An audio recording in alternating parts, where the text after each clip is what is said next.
illərdir pendiri bu şəkildə hazırlayıram. Nə xarab olmur, nə əzilmir, nə də ki yumşalmır. Pendiri aldınız və yaxud da hazırladınız özünüz. Qəşəng doğrayırsınız kubik-kubik.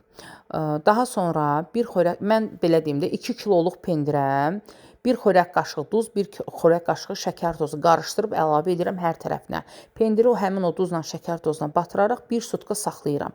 1 sutkadan sonra pendir əgər yağlı pendirdirsə qəşəng suyunu çıxardacaq. Suyu çıxmasa da narahat olmayın. Həm bir dənə duz, qaynar suya, qaynamış suya duzla şəkər tozu əlavə edin və qarışdırın, soyusun, bankaya, balona əlavə edin. Mən pendirin suyu çıxdı deyə çox, yəni sudan hazırlamadım. Balonu doldurdum 3 kiloluğa. 3 kiloluğa 2 kilo polnu bəsdir. Doldurdum, suyunu əlavə elədim. Artıq su lazım idi deyə kənarda hazırladım. 1 stəkan da qaynanmış su əlavə elədim. Vəssalam. Bu şəkildə 2 ildə qalsa pendir xarab olmur. Sərin yerdə, qaranlıq yerdə saxlayırsınız.